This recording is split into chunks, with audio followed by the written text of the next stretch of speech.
My name's Tyler Lannom. I'm one of the attorneys at Beacon Legacy Group. We're right around the corner here, headquartered in Cookeville, down on North Dixie Avenue. Some of you might know us. We've been, I guess, in operation since 2019. So we are crossing that 5-year mark here in Cookeville. My wife's the other partner. Okay, so we are a family-owned business, and we're estate planners. Okay, and what that means is we do everything from foundational planning to complex planning. Today, we're going to be talking about long-term care planning, which is a really big deal. Okay, we get so many questions. We'll do a seminar on tax planning or estate planning, and one of the questions we're getting is involved with what are Medicaid, long-term care benefits, Medicare, different benefits that we can access. And so that's a deep discussion. So today we've got we're going to wrap up at about 11:40, 11:45. I'm going to open up today with about 45 minutes. I'm going to be speaking strictly on long-term care planning, but also asset protection, okay? My job, whenever I'm hired, is to represent an individual, a person, okay? And that's my exclusive duty as an attorney, is to represent that person and their interest, okay?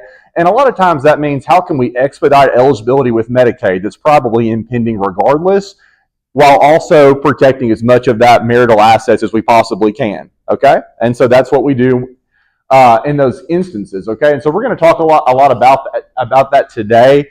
What is Medicaid? How do we get it? And how do we protect our stuff, okay? That's what I'm going to open up with today, all right? Then there's a lot more tangential aspects to this, okay? We've got up front here Teresa and Ashley Bright with Life Journey Advisors. They're going to talk a little bit more about just the aging cycle, the emotional family aspects of that, and things that a lot of times people are totally oblivious of that we should be planning about, right? That's not necessarily the sexy tax and assets, but it's about our families. And there's a lot of things there that are very useful that we hope you can put into your toolbox. Costa Yepifansev will be here at 10 o'clock. He'll be starting. We're going to have a bathroom break. Don't worry. He's going to start at 10:30, okay? And he's going to talk about housing. Everybody thinks when long-term care comes in, right, that we're directly to a nursing home, right? No one's volunteering for that, but any of us might need 24/7 care. But he's going to talk about teen care choices, group housing, in-home care. There's a lot of different opportunities out there that Medicaid pays for. And so he's going to get that information out today just so you are aware of what that is, what that looks like, what are the other opportunities in the marketplace today. So I'll go ahead and jump in. That's a photograph of our family there. I was just talking to Miss Andrea this morning. We're in the trenches with toddlers, so that's a fun phase. We've got our first Disney trip planned next week. We're a family-owned firm, okay, and that means that those are largely our value sets, okay? We're a Christian faith-based firm. Not everybody here is a Christian, and that's okay. I think that's one of the problems right now, right? It's okay that we have different belief systems, but what everybody here today does have in common is family values. You got up early. Y'all are early birds, right, on a Saturday morning for a long-term care seminar. Yes, you're focused on yourself, but you're also here selflessly because you love your family. And so we have the honor of working with people that are very like-minded with us, and 99% of the time we like our clients because of that. You're our people, and we want to honor those that have made this state so great. So today we're talking about a very specific aspect of estate planning, and that is avoiding creditors. Okay, today we're talking about the Department of Teen Care Medicaid. That would be the creditor that is really wreaking havoc across the middle class. I don't like using words and putting us in boxes, right? The vast majority of Tennessee, that is the creditor that is really, really hurting families and our loved ones in the next generation. So we're going to talk about how can we avoid that if it's possible. So when you come in to see us, we're always screening for long-term care. Do you have an insurance product? There are some good products still out there. All right. If not, do we need a formal Medicaid plan from an elder law attorney? What is your long-term care plan? Right. The data is very clear, which we'll talk about in a minute, but somewhere between 60 and 70% of us in this room will need some type of subsidized care that's going to outstrip a spouse, children, okay, that you're going to need help. And that is just true. Those numbers are already here, and we're on the roller coaster up as an aging society. And so what does that mean? That doesn't mean we're manifesting that into reality. It means we don't want to put our head in the sand or let our clients do that and just check the box, here's your will, and see you later. That is a big disservice right now. And that happens a lot, unfortunately, with some attorneys. So some topics today, we're going to be talking about the importance of long-term care benefits, specifically Medicaid. How does one qualify for Medicaid? Estate recovery. That is the problem that we're largely solving for. That is the lawful program in Tennessee by which Medicaid can recoup against your assets after death. And then we're going to talk about some asset protection strategies. Everybody's different, but we're going to give you some hypotheticals on how we look at clients when they come in to see us. Okay. The importance of long-term care. It's very expensive. When I see rural nursing home bills every week in our office now from Gainesboro, from White County, from Livingston, $11,000, $12,000 and change for shared rooms. Is it going up? Yes, it's going up like everything else. Who went to McDonald's over the last week? Yeah, they're just about broke us, haven't they? 50% increase, I think, over the last year and a half. Long-term care costs are no exception. The daily rates are trickling up. So right now, private pay in rural Tennessee for a nursing home, what we're talking about, is somewhere between $120,000 and $140,000 annually. All right? So it's very expensive. Medicare, who has Medicare here? Okay, you get Medicare as a right when you turn 65, right? Just like you get Social Security. It's not means tested. You get that because you paid in. Well, you paid into the same bucket for Medicaid, okay? Now, Medicare does not pay for long-term care. Medicaid does. It helps families afford care for loved ones with dementia, Alzheimer's, Lewy body disease, strokes, frailty, renal disease, a whole assortment of things that can impact us and lead us into needing and qualifying for long-term care. Some of you might have had an individual that needed long-term care. Has anybody had a loved one in a nursing home or is receiving care at home or in assisted living? Yeah, lots of hands. And no one's not touched by this. All of our families will be if we're not already, okay? And so we're going to talk about that, all right? Now, the three options to pay, number one is private pay, okay? And here's the thing. A lot of clients that come in to see us might have $2 million in assets, but they might have $800,000 in a home. They've got a family farm. Are those things going to pay for the nursing home? No. So it's private pay, but that means you need liquidity to do that. You need to have a large runway of cash to pay those monthly bills to Bethesda, to NHC over time, right? If we're going to private pay. So option one is private pay out of our pocket for long-term care. And some people choose to do that, okay? Part of this seminar today is just to get you aware, okay, so that you can make informed decisions. Next is a long-term care insurance. Ms. Burkhart's here today. She has good products that she offers at New York Life. Right here. She's a great one. There's great products out there. There's hybrid products out there today. You know, we do not sell these products, but long-term care insurance could be a possibility to pay for your care, okay?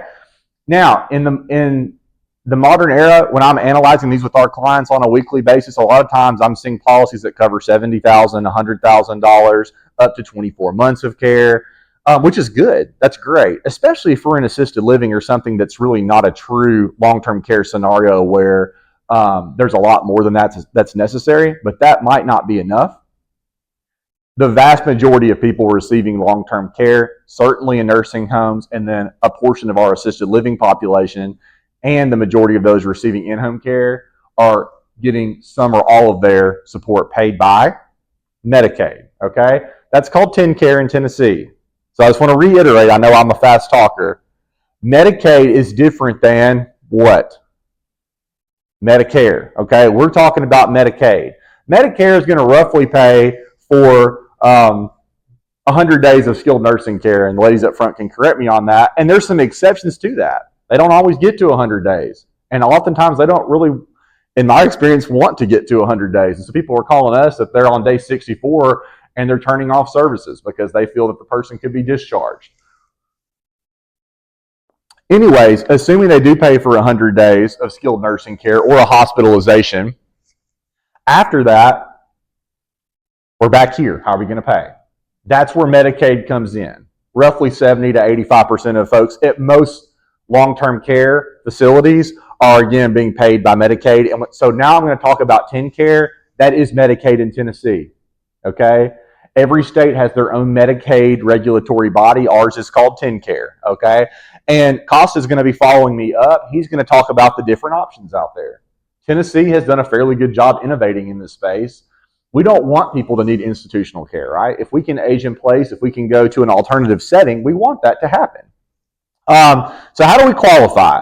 If somebody is single, their asset limits have to be $2,000. That's been the law for quite a while now, $2,000.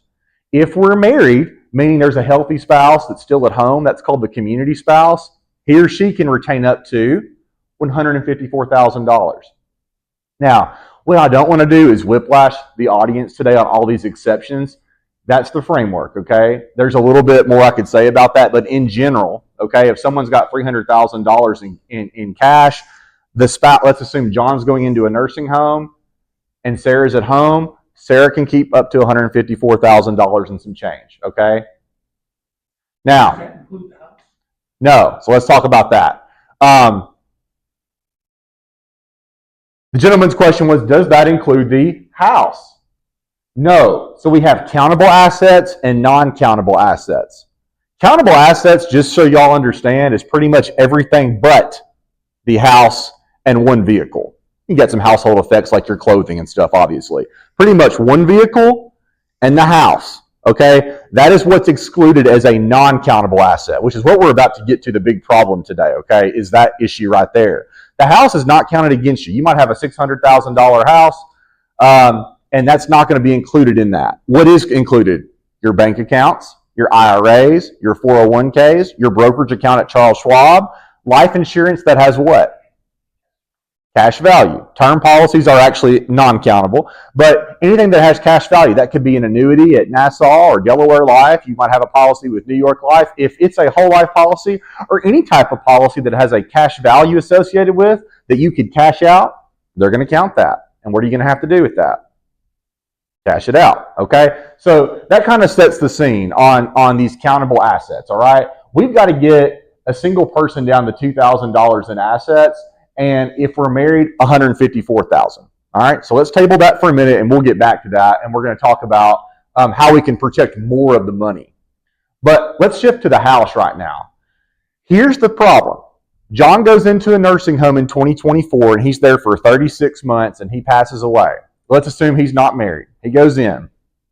There's always a presumed intent to return home.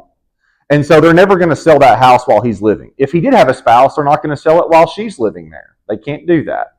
But when this applicant passes away, they have a right to get paid back. We just talked about the amount of long-term care being about $120,000 to $140,000 annually. Now, Medicaid, because they're the government, can negotiate a lower rate, but they're still paying somewhere between $8,000 and $10,000 a month. Okay, so we're still at roughly $100,000 to $120,000. If we've got an individual who passes away with 36 months down here at NHC, we're looking at roughly a $300,000 claim against the what? The house. The house, because the house was a non-countable asset. So that's really all that's left behind most of the time. Okay, most of the time, the single-family home and reasonable curtilage, meaning the land surrounding that home on that deed, is going to be non-countable. So how do they do that? How do they attach? Well, if you have a will-based estate plan, where does your will have to go to have any power or effect?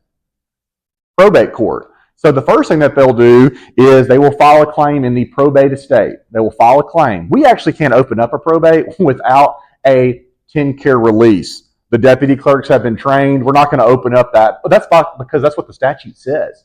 They are a super creditor. And so when we open up that estate, we have to file that 10-care release. Either comes back in 24 hours in a PDF, and it says, here's a release. John did not have any long-term care benefits, or Merry Christmas. Here's a $300,000 claim. Have we paid those types of claims out? Yes, we have. Last year, I think when we had one in Allgood, that was about $240 we had to pay. How did we have to pay that? What did we have to do with the house? We sold it. And I wrote a big fat check, and I watched it clear the estate account.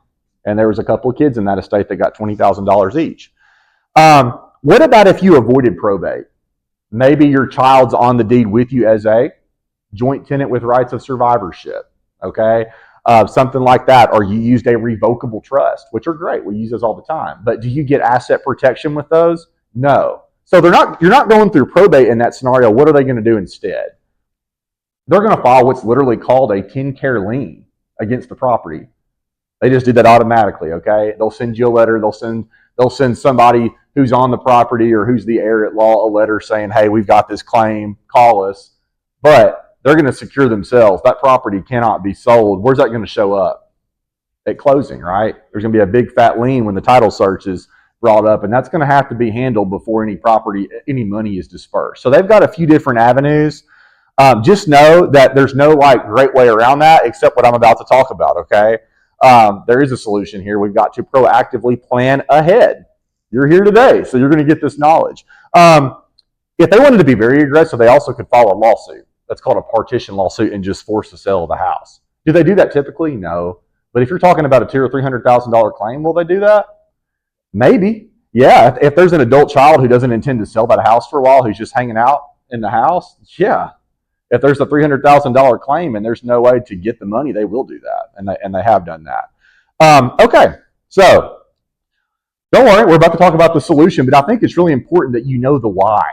Everyone kind of has heard of this. They heard about it at church. They read about it, but we find that clients really don't know how this operates.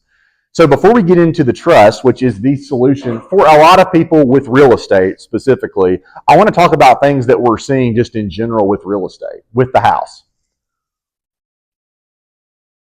One is joint tenancy. Let's start with that middle bullet point. Or John and Sarah are 78 years old, and they heard it would avoid probate. They heard different things. They add Tyler and Tori to the deed as joint tenants with rights of survivorship. Okay, they do that. Number one, they've now given them a 50% capital gains tax on the property when they sell it. So this is not a tax seminar, but just so you know, lifetime transfers are gifts, and that creates big taxes. But from an estate recovery standpoint, we just talked about it. Let's say all goes well, mom and dad pass. Are they going to have to pay that claim? Yes, they are. Okay, they were on there as joint tenants, so that mom and dad still own that property. But let's assume they bought it in Baxter in 1990 for $100,000. That could be a very realistic price in 1990, right? Now the house is worth $400,000. Let's assume there is no claim. There's no TennCare claim. What's the problem? Capital gains tax. They're going to have to pay tax on that $300,000 worth of gain, and they're going to pay 50% of that if they were a joint tenant. Life estate deeds. Has anybody heard of that? Okay. Here's the thing about life estate deeds. From a tax standpoint, they work, okay? We are avoiding capital gains tax if you do a life estate deed. What is a life estate deed? I should describe that. John and Sarah retain a lifetime right to occupy the property. When they die, the property would pass to Tyler and Tori. That's called a life estate deed. A new deed gets filed in the Register of Deeds office, giving them a lifetime estate, the remainder beneficiaries being the kids. The problem with these are a few things. We've had this year a few examples of this where we've got people in tears in our office. Is there any takebacks to this? No. What happens at Christmas when Tyler cusses somebody out or his daughter-in-law says something that creates an estrangement and they want their house back? They need it for assisted living. They need it for whatever reason. They want to own their house. Can they do that without the consent of the new owners? No, they can't. They don't own it. They own a life estate, which is not ownership in the equity of that property. The kids own that, okay? So there's a lot of reasons why we really don't use those in our practice. From a Medicaid standpoint, let's talk about back to this, the issue at hand. Us as elder law attorneys, there's not a lot of us, okay? And so we have to kind of stitch together what's going on in our administrative courts basically through the grapevine. We're not down here in circuit court or the Tennessee Court of Appeals. If you have to do a Medicaid appeal, you go in front of what's called an administrative law judge. Did they used to work for TennCare 90% of the time? Yes, they did. Is there lots of due process there? No, there's not. Does that mean they're evil? No, they're administrative judges. It's not all the same rights apply. What I'm saying is the opinions don't become public, so it's a little unclear what's going to happen next. Here's what we do know. All of the states, most of the states bordering Tennessee, a life estate deed is not removing that from that person's estate for Medicaid purposes. And so let's say someone does a life estate deed in 2022 and they're in Kentucky, okay? A few years later, that life estate holder goes into, or they did it over 5 years ago before the look back period, okay? 2018, right? In our state, that currently works. They have removed that from their estate. Most of the states bordering Tennessee, that would not work. They value the life estate. that person still has an interest in that property, they will still file a claim against that property. And so we know that Tennessee is just as aggressive as most conservative states, okay? And so they're going to probably mirror that. And when will that happen? We don't know, because again, it's administrative law and it just kind of happens overnight. And so if I just confuse anybody when you come in to see us, we can talk about it. Life estate deeds are not going to be the answer, okay? And then quit claims, okay? Where mom and dad just give the house outright to the kids. This would give them a 100% capital gains bill. So in 2017, John and Sarah quit claimed the property to Tyler and Tori, okay? So that's over 5 years ago, okay? So they have removed that house from their marital estate for Medicaid purposes. They did it over 5 years ago. So that transfer is fine. There's not going to be a claim. But what have they done? They've transferred also their cost basis to their kids, which is $100,000. So when Tyler and Tori go to sell that house, they're going to have to pay capital gains tax on, in this example, $300,000. Okay, lifetime transfers are not the answer for estate recovery. There may be some other reason why you want to give an asset away, but you should not do so without talking to an elder law attorney if you're doing it for Medicaid purposes. Okay. Now, so what do we want to do? Typically, the last thing that we've got in our toolbox is what we call a legacy protection trust. If you Google these, you might find them called Medicaid Asset Protection Trust. They've been around for a long time. We have found historically they've not been utilized at all in this region because there's not lots of practitioners that do this type of planning, number one. And so people have had to kind of parachute into Hendersonville or Knoxville to get competent counsel here. You definitely want someone who has drafted these routinely in their practice. We have to be very specific and careful. Here's how they work, okay? Let's see here. When you transfer your property, we start a 5-year clock. Has anyone heard of this 5-year clock? Okay, this is called a look-back period. When someone applies for Medicaid, they look back 60 months or 5 years, and they're looking for any transfer that left the marital estate. Right now, we're still talking about the house to keep this simple, okay? So if that house was transferred 4 years ago, that's a problem. That's not gonna save the house. What do we see people do? Mom goes into a facility, and what happens? They do a deed the next day while Medicare's paying. Is that going to work? No, that's not going to work. And it doesn't matter if it goes to a trust, to a person, to an LLC. There's no magic wand to erase this 5-year clock, which is why we're trying to get the word out to you to proactively plan. But when someone applies for Medicaid, they're going to look back 5 years. They've got software that helps them do this, but a caseworker will do this, okay? And if they see that the house left the applicant's estate 3 years ago, you're going to have to do what's called a cure and send the house back. Otherwise, there's going to be a huge penalty period, okay? And they will not give that person Medicaid benefits. That's a really big deal. We want to plan ahead.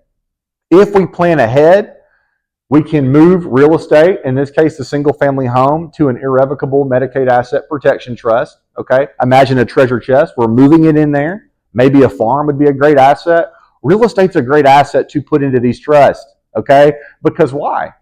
For most of our clientele, it's not changing their life in any recognizable way. Those are the assets for most middle and upper middle class Tennesseans that we are trying to get to our kids, right? The equity in the home, a family farm, some land, something to give them a step up in life. And so why not shelter those assets now ahead of time? How far ahead of time? We just talked about that 5-year, right? Check on learning there. Yeah, so over 5 years ahead of time. Is there any magic age? No. Some lawyers will say different things. 60s and 70s, those are good ages to do this. Have we done them younger and older? Yes. We never know when God is going to call us home. But in general, as we're going into retirement, it's time to start talking about what is our long-term care plan? What does our assets look like? You know, if we've got a house that's paid off and we've got an individual with, $4, $5, $6, $7, $800,000 in their IRAs, if that's you, you are a very good candidate for a trust, because those retirement accounts, they might be exhausted. Is this the bottom line? Okay. And so estate recovery was not a big a deal even 5 years ago, is what we're seeing today. This is impacting more and more families because more and more people are owning assets that are going into long-term care facilities. Okay. So a last will and testament, is it going to protect us from estate recovery? No. Is a revocable trust going to protect us from estate recovery? No, it will not. Okay? No, it will not. You need a special type of trust. Okay? It's irrevocable in nature. And all that means is we have to write it in a unique way to protect your assets. That's it. Okay? There's a lot more flexibility than you think. Let's talk about some of the fears that some of you might be thinking about. Husband dies, right? That's what I always get. I'm going to die first. We always think that because it's kind of true, right?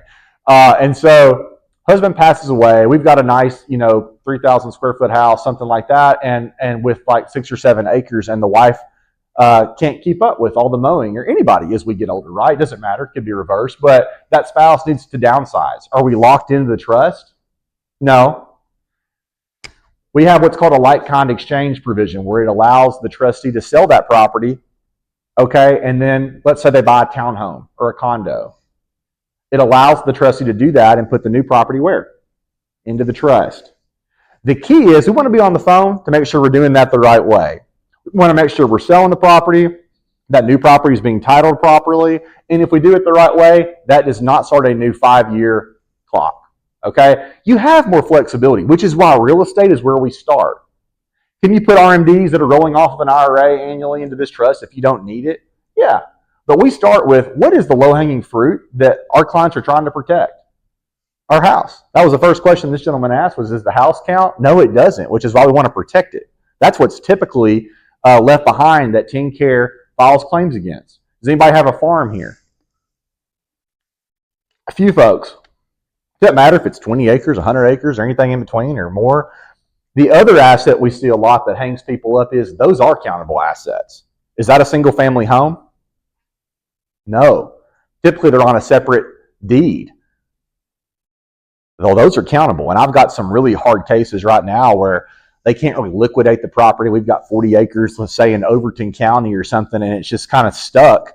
But it's a countable asset. They pull that tax assessor's car, or they'll go get an appraisal done. They'll say, this is what it is. Your client can't get Medicaid. And we say, well, they can't sell it right now.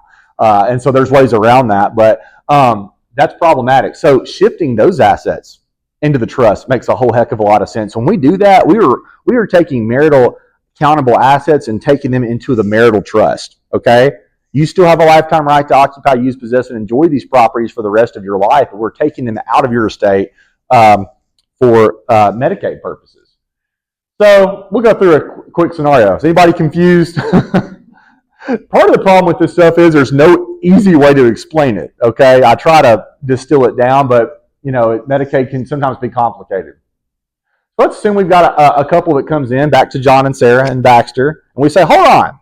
Let's send that house back to you that you put in your kid's name. Let's look at a different way that we can avoid tax, we can avoid probate, and we can avoid estate recovery. We can have all of those things at once. There's a better way to do this.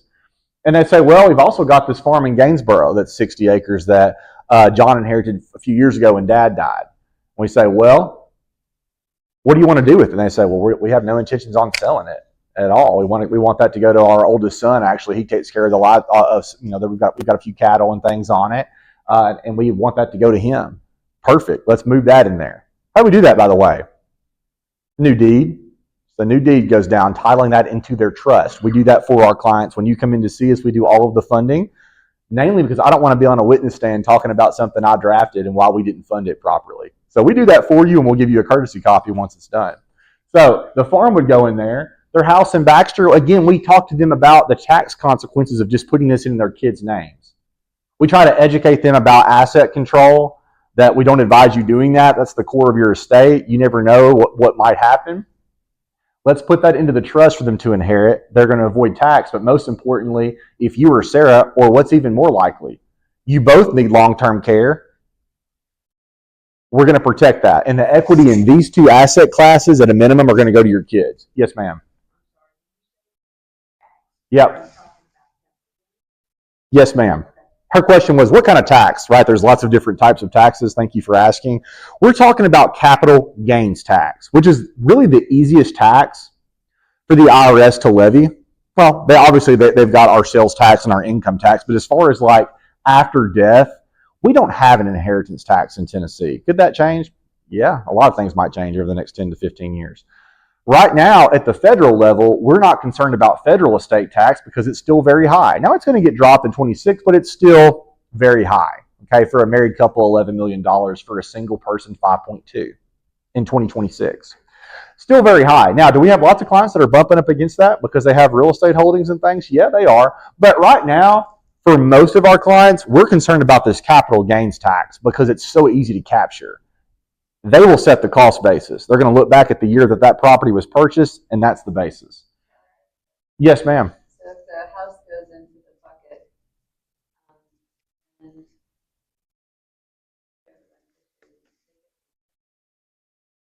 Thank you for asking that. So her question is, do we still get that step up in basis if we put the house in the trust? Yes, we do.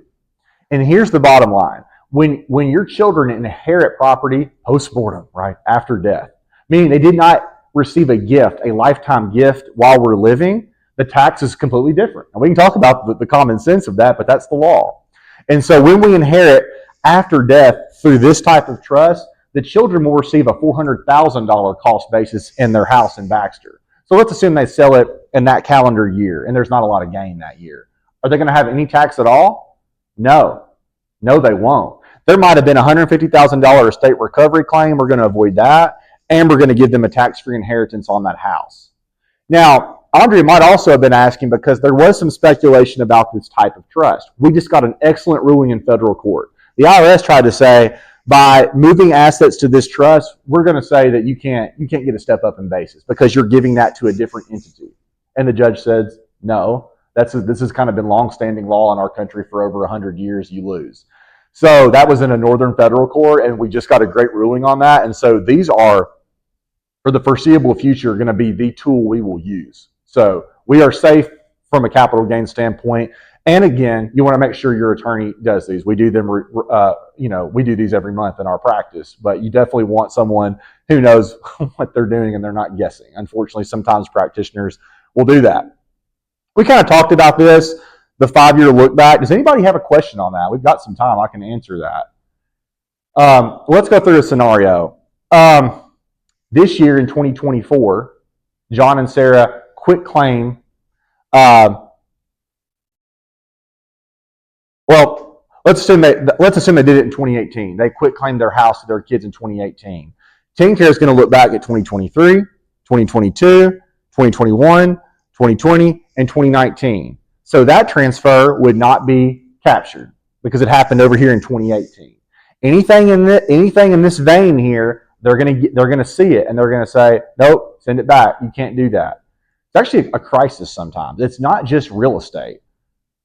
John and Sarah made a gift in 2021. They had, for whatever reason, they decided to pay for Tyler's tuition at Belmont or something, right? It's not necessarily fraudulent. No, normally it's not. They're just doing what they can do for their family. Is that a problem? Yeah. Is that money been used? Sometimes these can create healthcare crises. And then we're in a fight with TennCare to get undue hardship claims and things like that. I mean, if the money's gone, we've got a real problem on our hands, okay? And what does the nursing home have to have happen? They have got to get paid. Their margins are already razor thin, and they can't keep people in beds that no one's paying. So we've got to get Medicaid. Yeah. I've never had that in our practice happen before.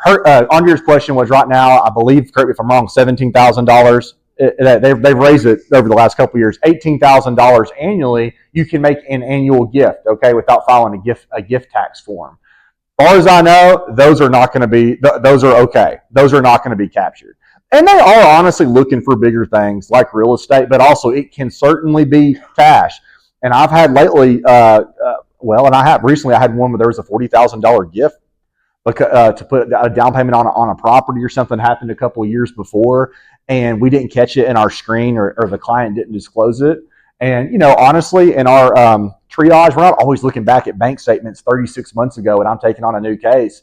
They discovered that, and that created a penalty period for a few months that we had to deal with. So they do look at monetary distributions. Yeah. That's a good question. Our question is, how do they have access to that? They basically have.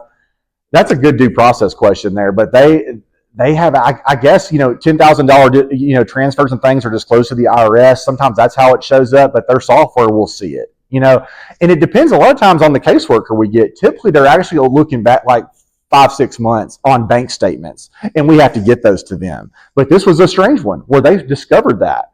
I didn't really get into it about how did you do that, but they have new software that they use. I'm assuming they're tied in with the Internal Revenue Service.gov websites, and that's how they're seeing those larger transfers. Do you have something, sir? Well, how about not only houses, but brokerage accounts, IRAs? All of that stuff's countable. All of those are countable assets, right? If somebody is married and they have a $300,000 IRA, they're not going to qualify for Medicaid. So they're on the phone with us. We're going to get to that in a minute. We're going to get to investment accounts. But was your question if they transferred it? Which you can't transfer an IRA, but you can with a brokerage account. Let's say they put their brokerage account in their kid's name back in 2020. Yeah, that's a disqualifying transfer. Those kids are going to have to do what's called a cure. A cure means you give it back to the applicant, and that will cure the disqualifying transfer. And a lot of times that's the answer, because otherwise we don't have the money to pay for this. The brokerage account might have been $80,000. Well, that's real helpful. That's going to pay for like 7 months of care, right? They've got to give it back. We need to get eligibility. I didn't want to do a seminar without talking about power of attorneys. Here's the bottom line with these. While where we see them in our Medicaid practice, a lot of times we're having to represent who? A power of attorney. And I'm getting a call either from a spouse and oftentimes an adult child because there's a crisis. That's this gentleman's question. There's something that's impending them where they can't get eligibility quickly with the social worker at the nursing home or the comptroller, whoever's helping them with the application. And I say, well, do you have a power of attorney that we can look at? You just told me your dad's aphasic. He can't really speak clearly. He's got dementia. I can't represent him. And I'm not being coy with them. They don't know this. They're in an emergency. But they send it over, and we look at it. And I'm hoping, number one, it's not over 10 years old. It's from within the state. And it's not something that they cranked off of LegalZoom. Sometimes those might be okay if they happen to select the right things. But I need to see powers such as the powers to engage in long-term care planning, the power to contract with an attorney, the power to gifting powers, estate planning powers, the powers to set up a trust, those things. And we try to represent when at all possible, but if they're very generic statutory forms, sometimes we won't because our license is on the line. If we don't have a power of attorney, where are we going? We're going to court for a conservatorship. Yes, ma'am.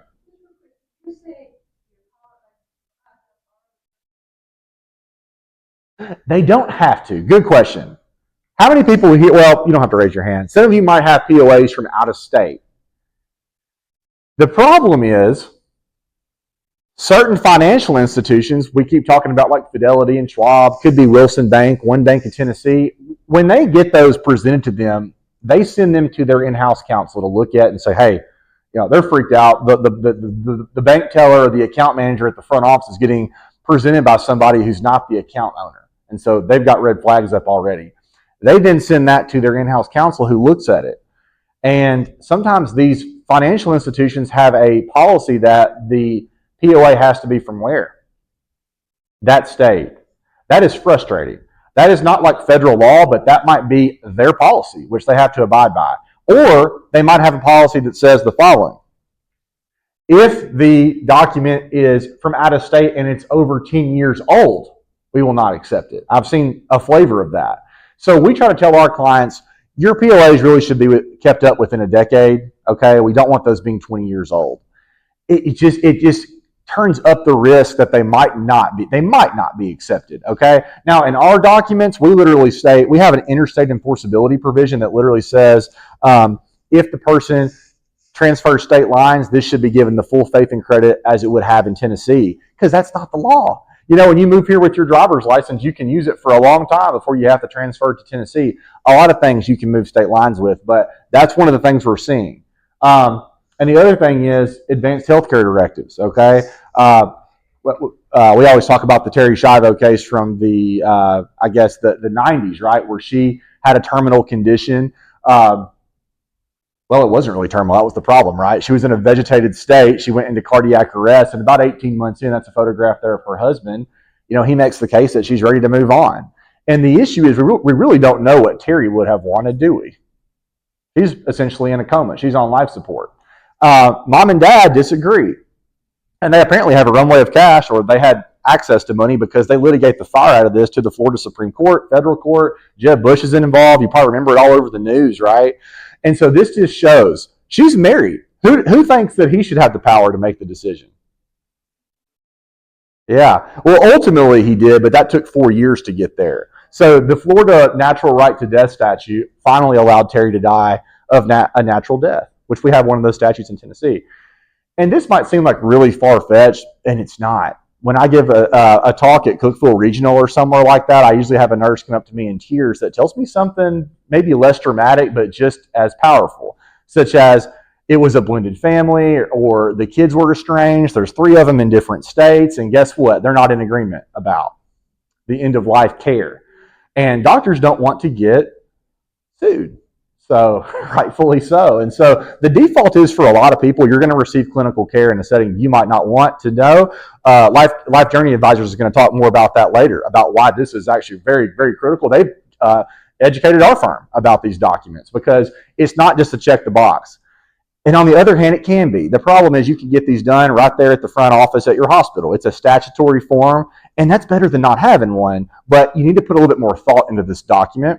It takes, there's 8 different scenarios that basically you can articulate what your end-of-life care decisions are. Terry could have selected whether or not an unconscious state was acceptable to her, whether or not life support was acceptable, and whether or not artificial hydration and nutrition were acceptable to her.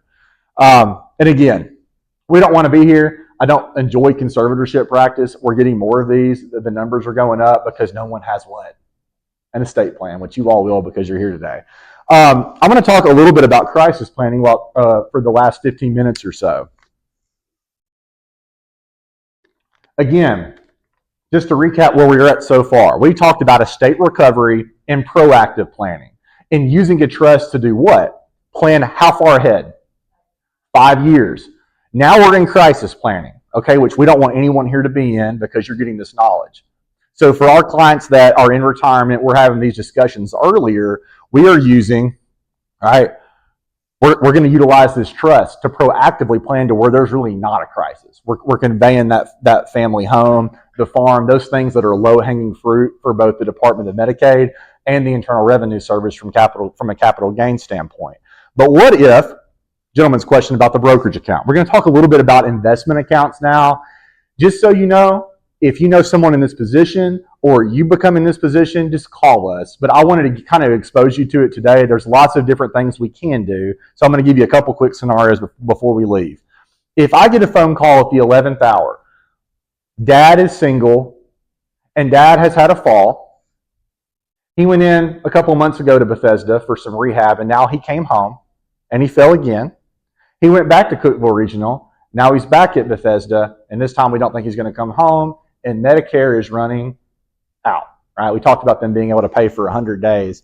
And he tells us, Tyler, they're telling us that it's going to be $11,000 in a shared room, and he's got, I think he's got $220,000 at Charles Schwab in a brokerage account. He's got a CD down at one bank that's $50,000.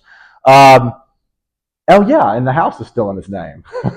So what are we going to do? Okay, this is what we call crisis planning. Can we save everything? Very, very rarely. Okay, and if we can, that's going to be the exception. Typically with a single applicant, just so you got something you can walk away with, we're normally at what we call a half a loaf strategy. Okay, where we're protecting half of the countable assets and expediting eligibility, which is a whole lot better than the information they're receiving at that front desk, which is cut us those $11,000 checks until we get down to $2,000. So if we've got a single applicant, let's say he's got $200,000 in countable assets, most of the time, at a minimum, we're going to be able to protect $100,000 and get eligibility. Save the family something, okay? If our clients are married, we have different rules that can save more, okay? Because we have spousal transfer rules that we can leverage that we don't have when somebody's single, okay? So a lot of times we're protecting assets by gifting. We are transferring to some type of protective entity like a qualified income trust. We're converting assets into exempt assets, and we're going to talk about that here in a minute. Medicaid compliant annuities. Let's talk about that for a minute. We use these all the time for married couples. All right? So I know I'm going over a lot here to close, but let's assume we've got a married couple and they've got $400,000 in a, let's just say, to keep it easy, in a bank account right down here at one bank, okay? They come in, the house is jointly owned, and they've got $400,000. John's in the nursing home, severe long-term care needs. He's not coming out. What do we do? I think I should pause and say, what are the ethical considerations here? What is my job to do? To represent you, to represent my client. Do I represent the Department of TennCare? No. Am I in Congress making policy? No. Do I care about those things? Yes. But what we all know is we've all paid in, and what we also know is taking somebody's house is not going to solve this massive avalanche in our country, and protecting what most of our families' estates look like, in my mind, is the right and ethical thing to do, is not to punitively punish our kids to get a house, okay? I think it's unfair, and actually I think as elder law attorneys, by doing good planning and making sure the rules are given to the public, we will actually create better policy. So there's my TED Talk on that. We have no issue with this, and everything we do is lawful. Now, $400,000 in the house. We're going to send the house over to the wife. To the who? To the wife. Not to a kid, not to a trust. We're here, right? We need long-term care now. Spousal transfers you can do. Those are not going to create a disqualifying period. So we're going to move that real estate over right now. We still got $400,000. Now, who remembers what John has to get down to get eligibility? $154,000 for Sarah, and he has to have two. So yeah, $154,000 is the number we've got to get to. That's the community spousal exemption. So how do we get down to that? Well, we go ahead and tell her, set up a separate account. We're going to go ahead and move, let's say, $150,000 over in your name. Okay? And so we, basic math, but it's early, right? It's Saturday. So $400,000 minus 150. Help me out here, guys. 250. So we're at $250,000. There's a few other things we would probably talk to them about, such as go ahead and get your prepaid funeral arrangements and things like that. Our attorney's fees are going to be countable. There's a few things like that. You can pay off a vehicle, some things like that. But let's assume we're at $250,000. What are we going to do here? I'm probably going to do a tried and true conservative method, which is I'm going to take all of that money, or almost all of it. He's got to get down to $2,000, right, in their old joint account that's currently at $250,000. And I'm going to take probably about $145,000 of that, and I'm going to convert that into an exempt asset. In this case, this exempt asset is a Medicaid compliant annuity. Why is it exempt? I'm about to turn that asset, right? It's a cash asset that they're ineligible for. And I'm going to convert that into an income stream for the spouse at home. It might pay out to her over the next 24 months as what? As income, which is not an asset, right? That's a guaranteed income stream for her into her separate account, okay? The income rules, there is no income limit for a spouse. There is no income limit for a spouse. So we're going to do these few things very quickly, and then our office, our long-term care planner, is going to submit the application as soon as that annuity pays out the first month. So we might have to private pay for an extra month or two because we want to make sure we don't get denied. As soon as that money is transferred over to, say, Krause Financial, something like that we use, we're eligible. That's just kind of the scenario right there with John and Jane. We're now eligible, okay? If we're married, a lot of times we can save everything, minus, yes, there's some attorney's fees and things like that, but we are largely saving everything, right? Do we think she needs that money to live on? What if she lives until she's 95 years old? Yeah, they probably don't need to drain that brokerage account down to $150,000. That would be stupid. And that would also be stupid from a societal standpoint because we're just setting her up to fail. And what's she going to need down the road? Long-term care. Yes, ma'am.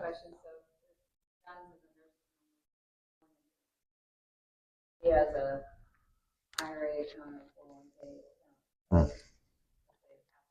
Yeah. What is that protected? No, IRAs are countable assets. IRAs are countable assets. Almost all states are now. There's a few states that still exempt those, like Florida does. But Andrea's question is, what do you do? She is not going in. She's the community spouse, and she's got $300,000 in her IRA at Fidelity. It's countable because it's a marital formula here. And so unfortunately, Andrea, it's always painful to do, but our advice would be for her to cash that out and pay the penalty, which we know there will be some. But again, is that going to be a lot better than just paying it all down? Yeah. And so we would pay that out and get it back into a liquid form there in cash, and then do the annuity. Yep. Now, here's the thing. What if her IRA was a lot less? What if it was $150,000? Now we're okay, because how much can she exempt? $154,000. Every case is different. I know some of you have got a little bit of whiplash with this, but I wanted to expose you to what this looks like. We don't want anyone to be here. Okay?